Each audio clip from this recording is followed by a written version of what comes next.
Design is certainly not my field, but I like to start with a drawing. Let's see how it goes.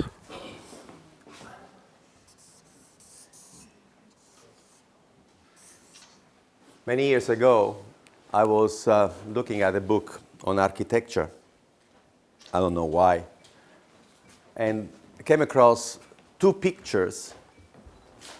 And the first picture showed a campus, and there was a beautiful building at the back of the campus.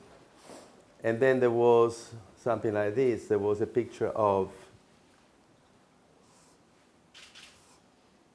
a path that led to the entrance of the library. And then there was another picture of the same, taken from exactly the same place in winter. And there was snow on the ground. And so what happened was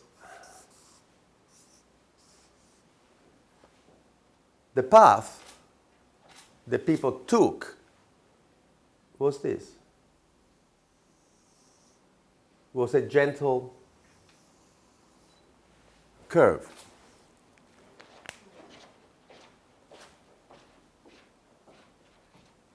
Why this shape?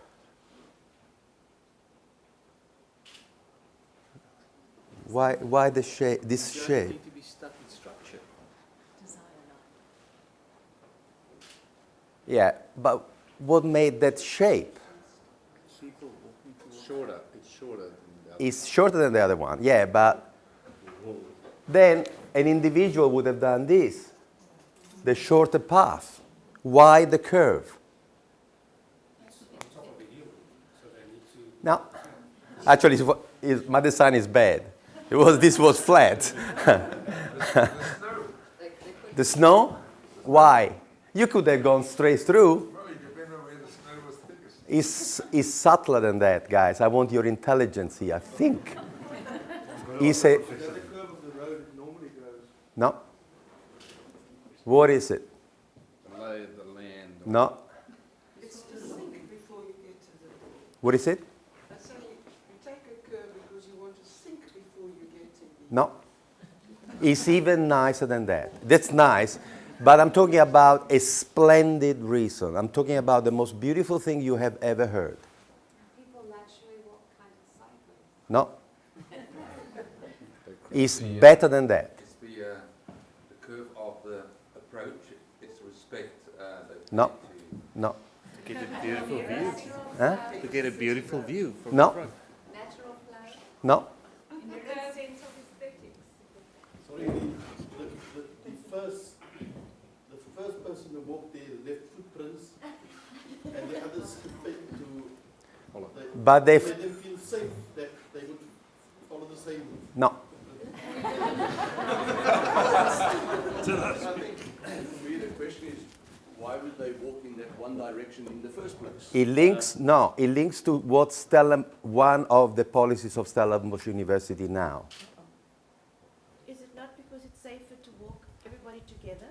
Ah, getting closer, my dear. Of course it has to be you to tell me the truth. Yeah, but how many people walking together? Two in conversation.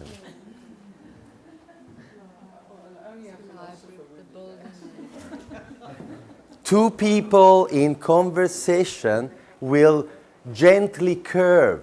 If you're by yourself, you can go straight to the front. But if you are walking with somebody, you cannot do sharp turns. This is the most beautiful thing.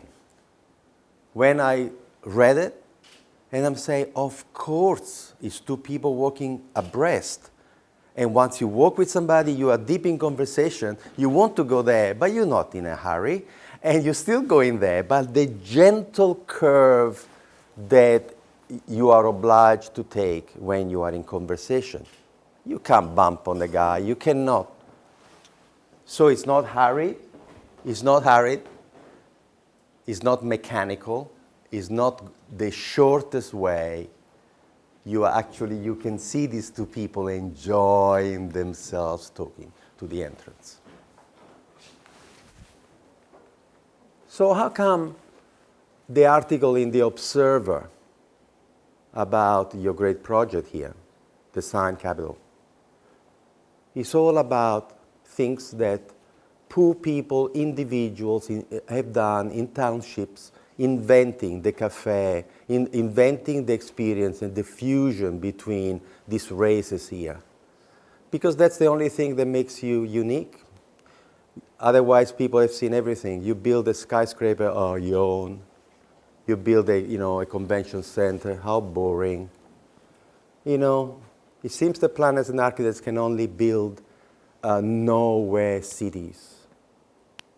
It's like America, where I live now, that is soul destroying from a aesthetic point of view, because I swear to you that I can put you at intersections on highways and try to get you to guess in which state you are, and you will not be able to recognize it.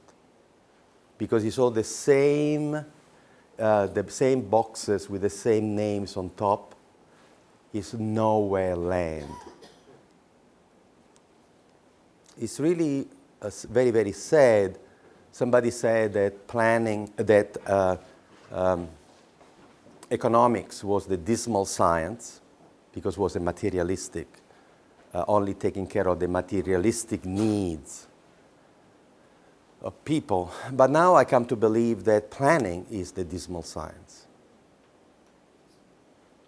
Every planned city, Canberra, Brasilia, are the most boring, horrible places. And I play a game with foreigners when they come to Italy. We go through the mountain villages, and the game that I play with my friends, Australians, Americans, people from the new countries, is guess when we come to that intersection, we look left and we look right, and you have to guess before we come to the crossroad, what will you see when you look left? So I remember with my wife, she's Australian, and we're walking into this village, the village has a tradition. Every single little stone house competes to have the best hanging flower baskets.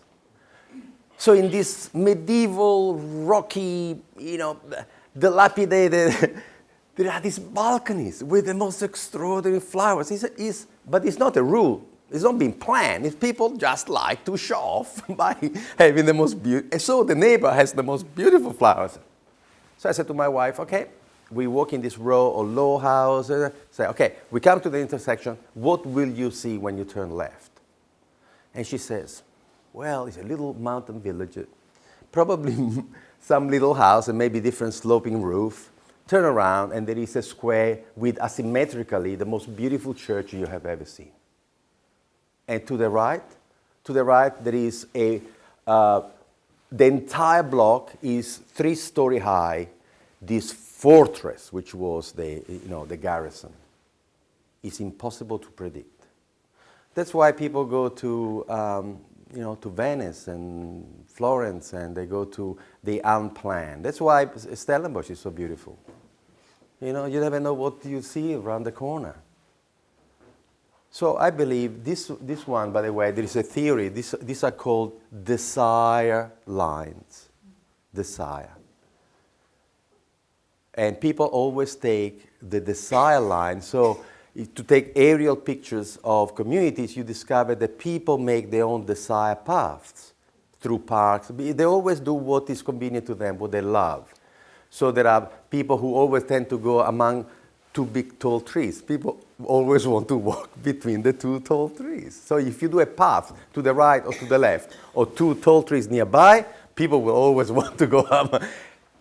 So what I believe is that now if you take an aerial picture of a modern city, you are going to have square grids. And if you take a picture of an African village, it's all desire lines. So I maintain that the African village is much, much better planned than you will ever do, because it's all desire lines. It's gorgeous. It's magnificent. is there are no square angles. So this is what we've done. Modernism is in decline because modernism, in a sense, believe in rationality. And rationality was what created our technology. It's incredibly important, it's fantastic, but has its limitation. And the limitations were expressed by my generation. I am a baby boomer, and our generation rebelled against it. There was a philosophical movement, there was an anti-rational movement, there was an aesthetic movement. We said, drop out. This is rubbish.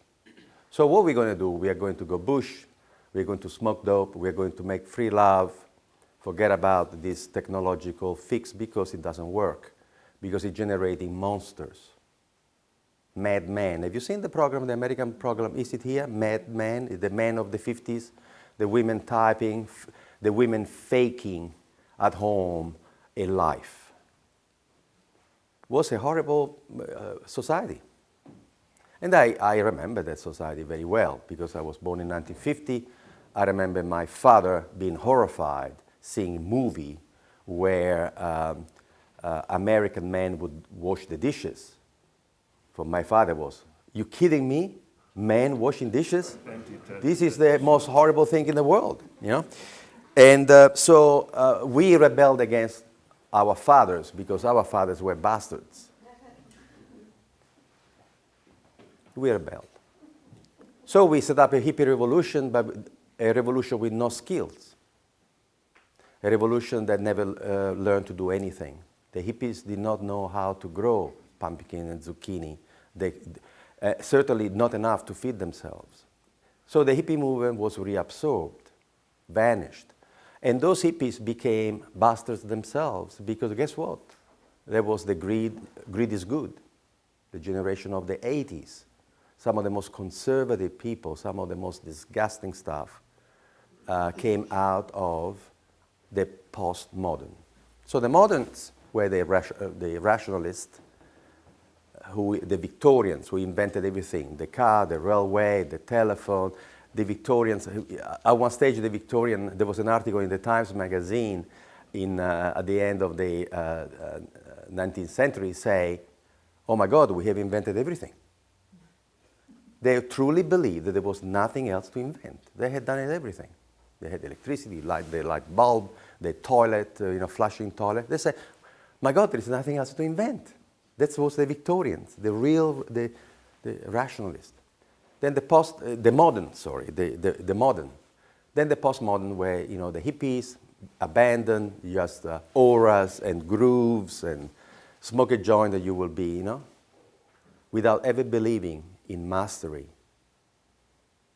Our generation really believed that Jimi Hendrix one day smoked a big joint, took a guitar, left-handed, and he became the best guitar player in the world. We did not understand that Jimi Hendrix was a session musician who spent thousands of hours playing guitar and practicing. That's why it was so good. We never, ever, ever, the hippie never thought that mastery was important. We never had to learn anything. Now there's a new generation, it's the post-postmoderns. The post-postmoderns, they are not dropping out, absolutely not. They want to do well, but they are not bastards, they want to do good. And now we have a generation of 20 to 30 years old who are absolutely extraordinary. Extraordinary people. They have to be extraordinary. We have taught them stuff that nobody taught us. This is kids that come out of 30 years of environmental studies, racial equality. These are people who come out of 30 years of feminism. This is the people who come out of the best that we could possibly teach them. Therefore, they're better than us. They've learned. They learned. So I'm in awe of them. And guess what? They are anti-corporations. Kids don't want to go and work for McDonald's. Occupy Wall Street is the direct result of a revulsion of the millennials.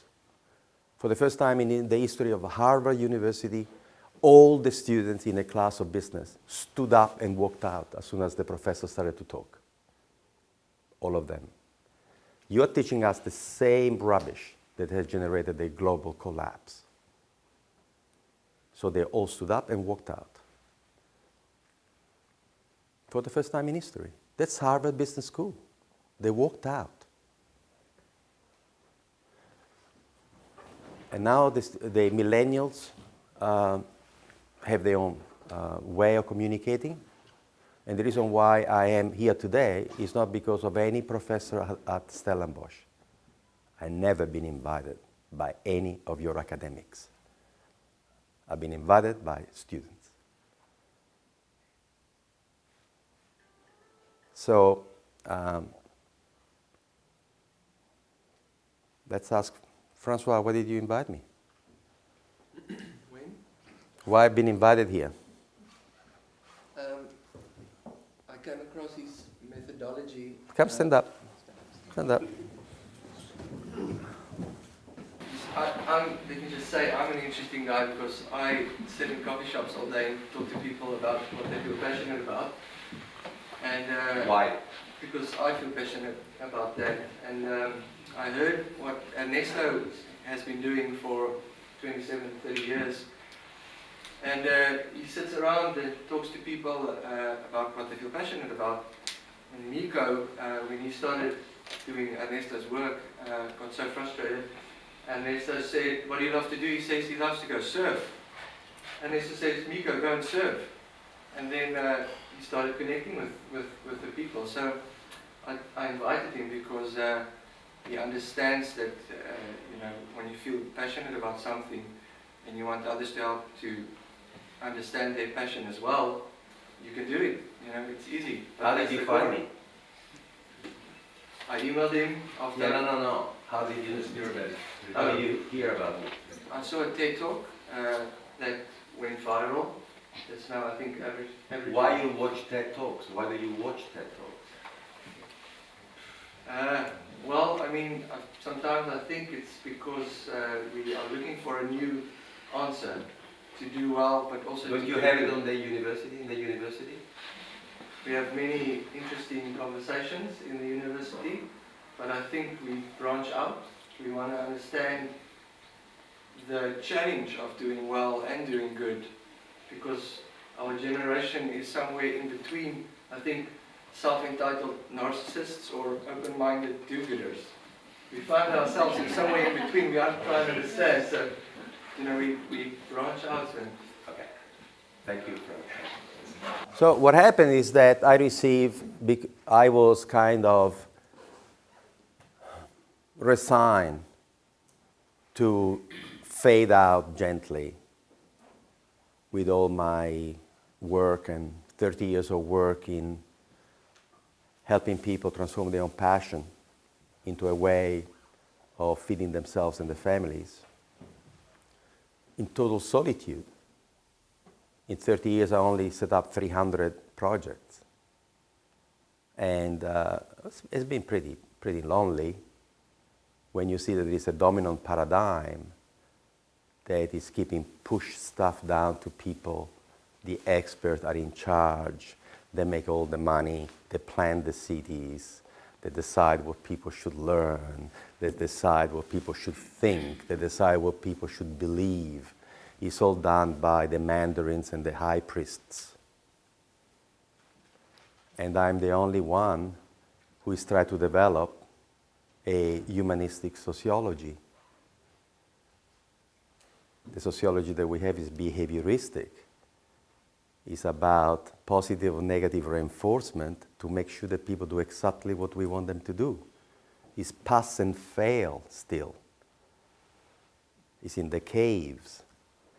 And so I'm quite happily not semi-retired, quite happily accepting that I have failed. And then somebody invites me to go to Christchurch. I give a conversation. I have a conversation with a futurist who is 30 years old, and he gets me. He gets what I'm talking about. I said, "You understand me?" Yeah. Oh my God, he understands me. He said, "Not only understand you, I want to introduce you to my team." This is a 30 years old guy who has been working for one of the most enlightened construction companies in the world, Arup. Ori Arup, is the engineer who built the Opera House in Sydney. He's a Dan. He has set up a company employing 10,000 people, which is a cooperative. The entire company is a cooperative. Young people love Arup because Arup is designing the tallest building in the world made out of wood. Skyscrapers which are completely environmentally friendly and they recycle all the water inside the skyscraper. So these guys are cutting edge. So young people flock to Arup. And they have a futurologist employed in the company thinking, and this guy has a new clock, has this new clock, and the clock measures 10,000 years. It's a clock, but there is a point before you start so that there is room to increase. So the 10,000-year clock. So this futurist gets me, and he says to me, "I would like you to come to Arup and speak to my people." So I was thinking, his people. I was thinking, whoa, I better put a tie on, like his people. I go there were 12 people in the room, and they were between 18 and 24. And I'm thinking, these people! And it was a day when I was so tired, and lots of meetings, tried to make a living. And I go there in Melbourne, and it was pouring rain, and we had a bit of sushi, and then we go and speak to these young people. And there are the moments where you say, you have 12 people, you're exhausted, what do you do? My advice to you, give the best of yourself. Because you never know who's in the room. So I told them the story, the way I'm talking to you about my passion, the passion of becoming the servant of other people's passions. Because as soon as you shut up long enough to make a friend, this friend will tell you what she's dreaming about, what he's dreaming about.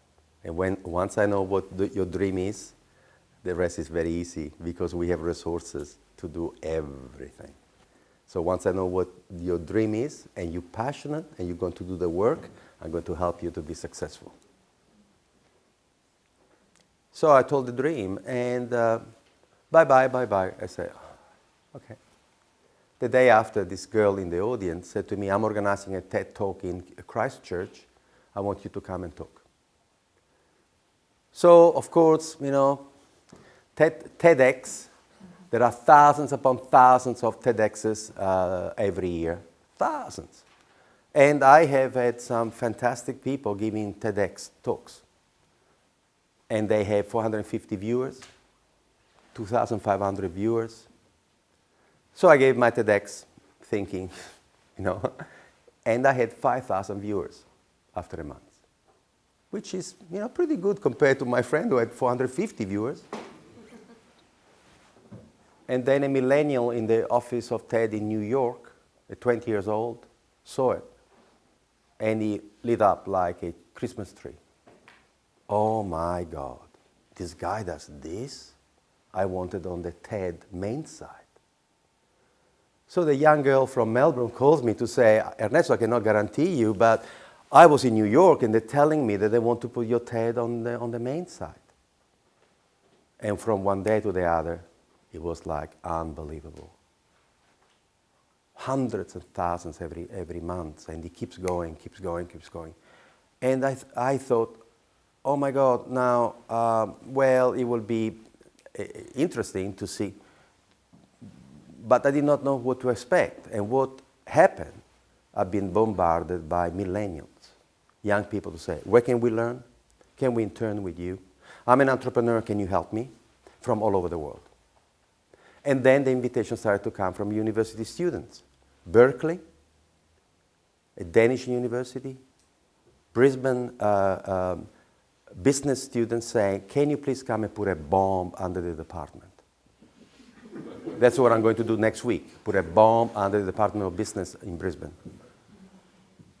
And Stellenbosch, Toronto. Stellenbosch is very interesting because Enterprise Facilitation, my approach to business, was developed at Stellenbosch. I was in Stellenbosch in 1978. I was the only foreign student ever to be accepted to do a PhD in political sciences at Stellenbosch University. I lived here, and I had worked in Africa for 7 years. I was burnt out. I had a nervous breakdown, left Italy, left my family, divorced. I was a basket case because I had witnessed 7 years of working as an Italian NGO in Africa. It was probably one of the most corrupt organizations I have ever met. The boss of my organization, the president, was the cousin of Andreotti, one of the most powerful politicians, the politician in Italy who actually made the deal with the mafia, so that the mafia has free reign in Italy in exchange for the mafia stop bombing museums. Because the mafia put a bomb in the Uffizi Gallery in Florence, and they said, we are going to destroy everything. So Andreotti made a deal with the mafia, and now the mafia runs Italy. It's not a joke. It runs Italy. The cousin of Andreotti was a very mediocre politician, was the president of the NGO, and they used the NGO. Each political party in Italy had its own NGO, and they used them to siphon money out of Italy to Switzerland. And the young people used to go to Africa. They were the cannon fodder. They were the cover for what's happening. And so what happened to us is that we were thrown to Africa to do projects in Africa, and we would do what other NGOs were doing. We would conceive the project in Rome, in Paris, in Washington, in Toronto, and we would just arrive uninvited to set up some stupid project that the local people did not want, did not need, and then we will pay them to come and work. And until we pay them, sometimes somebody will show up just for the money, even though they thought that we were the stupidest people. I had an Algerian guy, an Algerian official who confronted me to say, you should pay us to look after these volunteers. They know nothing. They are damaging us. You want us to respect you and to be thankful? You should pay us for the privilege of sending your volunteers here, because they're damaging the people. So 7 years of that. I was a basket case. When I arrived here, I mean, on the way from Italy to South Africa, and I came here only because I had to run away from Italy. I had two sisters who had migrated to South Africa because the South African, the apartheid government put some very big notices all over Europe to say, come to South Africa if you're white. So it was very, very easy to come to South Africa and get jobs. My brother-in-law was an engineer doing the Paarl tunnel under the mountain. It's my brother-in-law. He lived down there. So for me, it was very easy to run away from Italy, get a passage over here, get a visa. And then in my, I don't know why, but I came to Stellenbosch, maybe because I was in Paarl, came to Stellenbosch. And I arrived here with the only thing that I scavenged and I kept from my life in Italy was a book titled Small is Beautiful by Schumacher. When I read Small is Beautiful, Small is Beautiful was the very first critique of international aid. So when I read Small is Beautiful, I was the only thing, the only thought that kept me going. This wonderful man, this economist called Schumacher, was a very serious person and a spiritual man. He was a Christian, was a spiritual Christian. Schumacher had written this amazing book, and in Small is Beautiful had this line that changed my life. The line was, if people do not wish to be helped, leave them alone. This should be the first principle of aid. And then I understood that the first principle of aid is respect. If people do not wish to be helped, they have the right not to be helped. And when I read that, my life changed. Since when we are asking the African people if they want us? And that's the beginning of the end for the expert. That line is the beginning of the end of the modern thought. The expert is not authorized to do anything if people do not want to receive your help. So no more missionaries. How dare you? How dare you? You cannot go uninvited in somebody else's home. You can't. You can only work by invitation.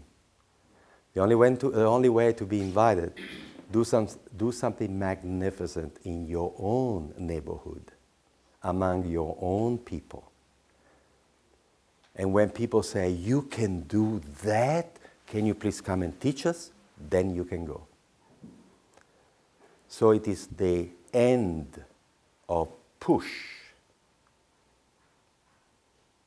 And this is very interesting in every single sector. In business, the reason why students are walking out of classes in business is because business classes are teaching push business, which is I make products so in such a wonderful way, in such a competitive and cheap way, that then I use advertising to convince you to use Gillette razors. Coca-Cola. I push. And because I've created a monopoly through technology and nobody can compete with me, the only thing that I have to do is to gain market share. And so I push.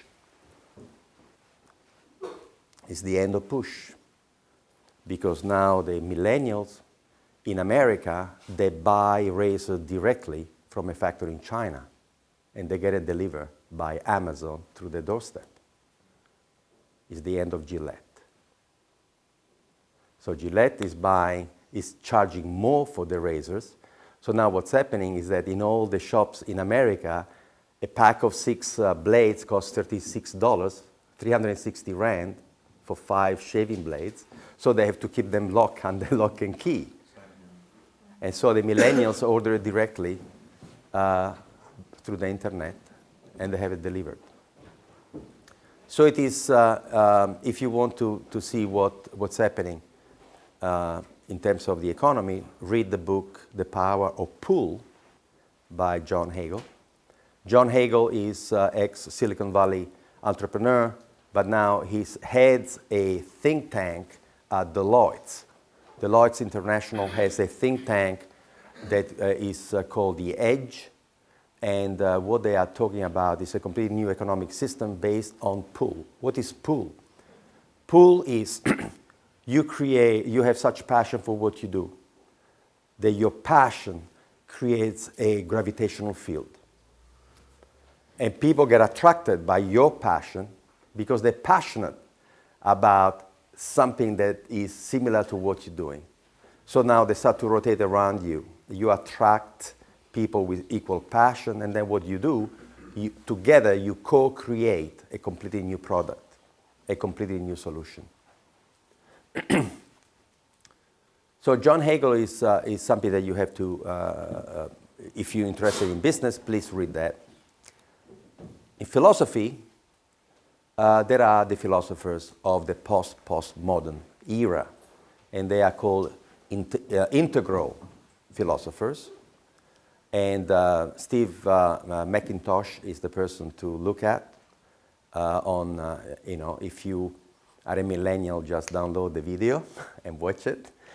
And Steve McIntosh talks about evolutionary psychology, philosophy.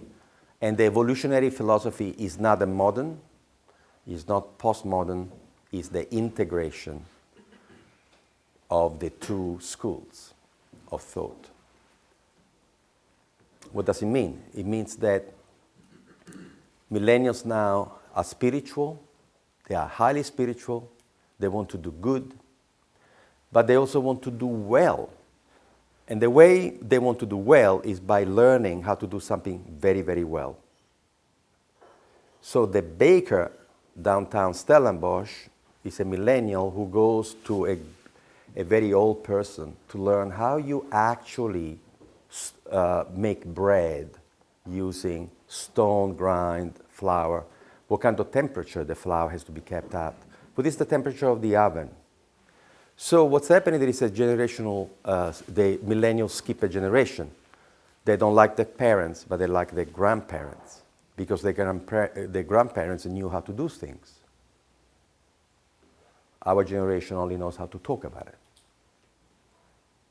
But their grandparents, actually, they knew how to bake bread. So what do the millennials look like? The millennials in America, they have beards like their grandparents. They ride fixed gear bikes, not fancy new, fixed gear bikes. They have tattoos on one arm. They wear strange hats, and they do salami by hand, bread by hand. They run restaurants to die for. They know everything about coffee better than anybody else. These are people who want to learn how to do things so beautifully, and they want to be proud of their work. So once you have international visitors coming to Cape Town, the only thing the international, depends on what age group you take around.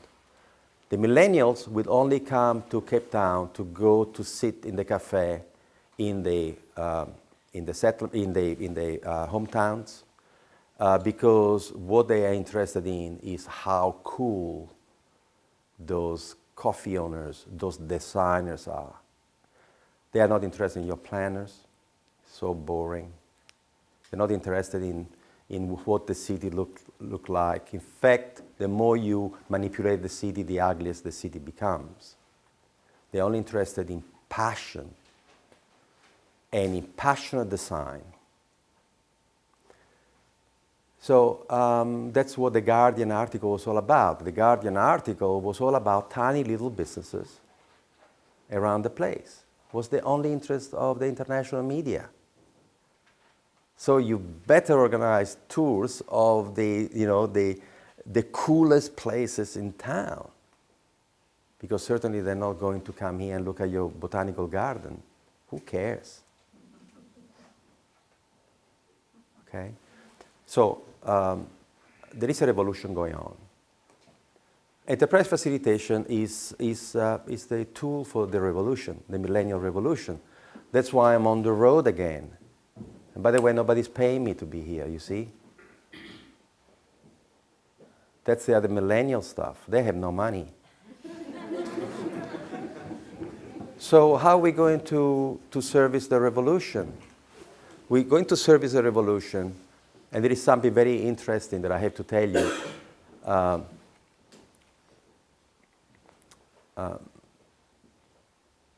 There were two groups of intellectuals in Russia, the Stalinists and the Trotskyists. The difference between the two of them was the Stalinist intellectuals, they wanted to prepare the revolution. So they were actively convincing people they should revolt. The Trotskyists, the Trotskyite intellectual, they were preparing themselves for the revolution. See? The Trotskyites were not experts, how to make a revolution, but they wanted to be ready after the revolution. They wanted to be ready there.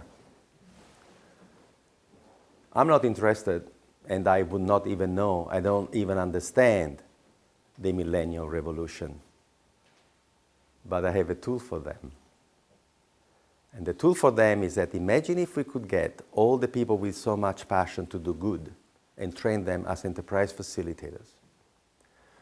And then what we do, we teach them to shut up and listen, only work by invitation, and go and sit with people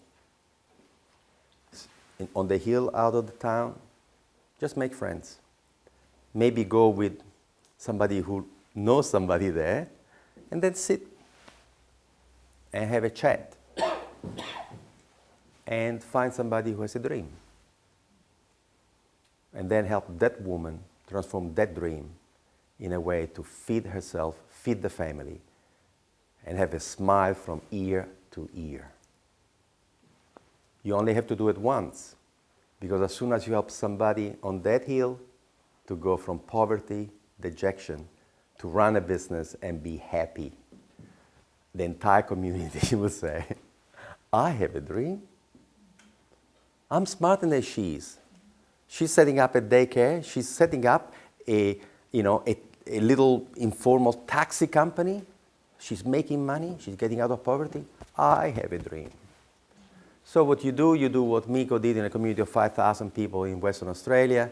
For the first 3 months, nobody talked to him. The first time he went surfing, somebody surfed next to him to say, are you the guy supposed to help people with businesses? Yeah. Can you help me? I have an idea. He helped the guy who was making the most beautiful surfboards. The community started to come to him. 46 new businesses in 12 months.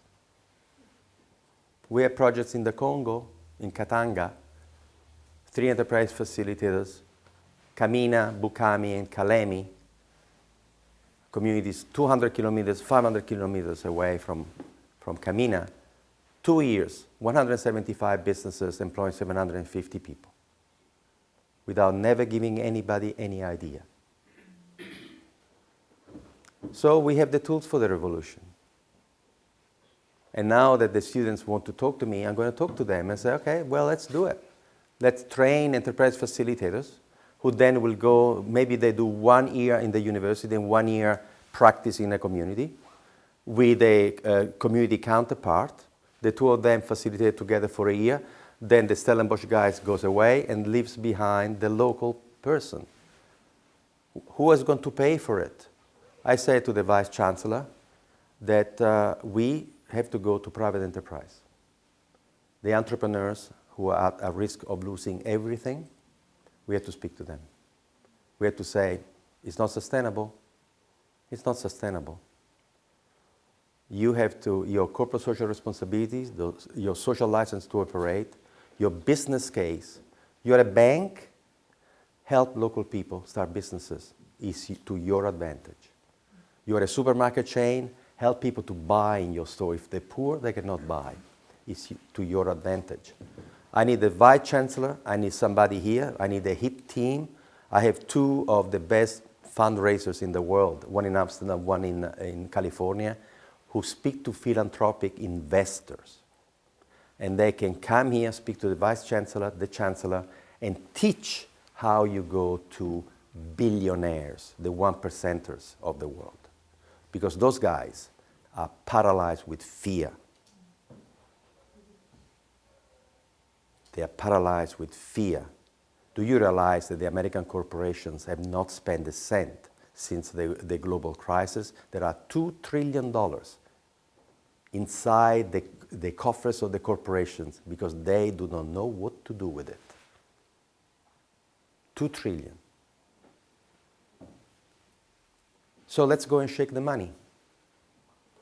Let's go and speak. And let's find the newest billionaire in South Africa to say, do you want to become the Mandela of enterprise? Talking about Mandela, I was here in 1978, 79. If somebody would have said to me, okay, here's the pin and here's the map of the world. Put this pin where the greatest leader the greatest leader, political leader, this generation comes from? Have you put the pin on Robben Island?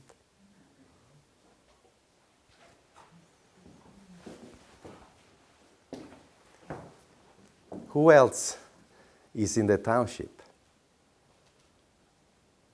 Who else is hiding there?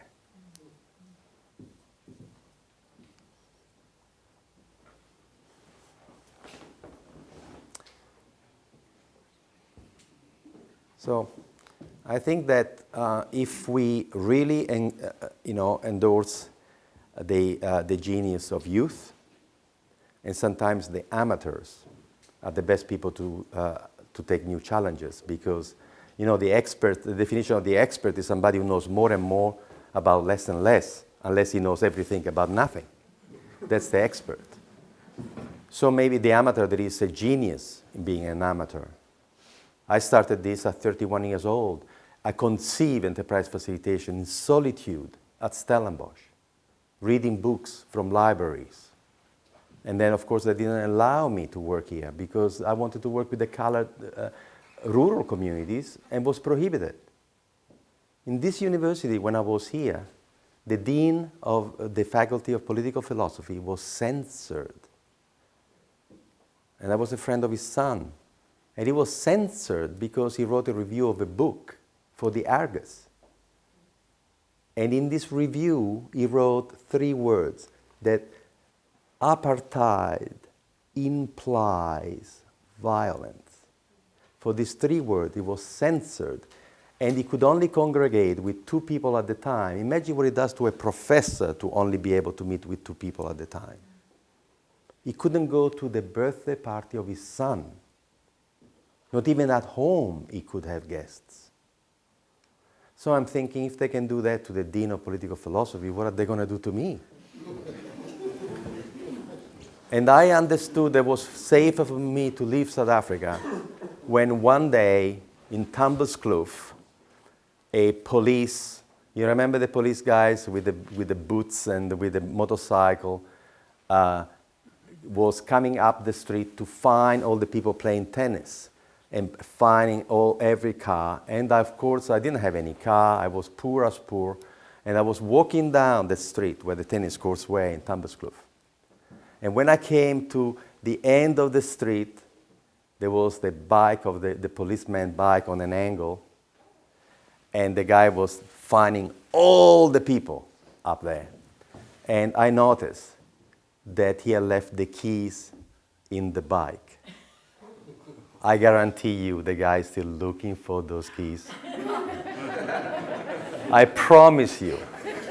The guy must have looked in his underpants, in his boots, because he must have thought, what happened to the keys? I have the keys. And I was so close to be grabbed by the police. I've done things you don't take a colored girl in 1979 to the Botanical Garden of Cape Town and wait for the bus of tourists to kiss her. So it was better for me to go. Because I would have, maybe I would have met some interesting people in jail, actually. I would have met the next leader of your nation. Coming back here is incredibly emotional for me. You can imagine. Incredibly rewarding speaking to the young people of Stellenbosch. Enterprise facilitation, having somebody in every community who for free in confidence, one-on-one, for as long as it takes, help people transform their ideas into a way of feeding themselves, feeding their families, I believe is something that one day will become as common as nursing.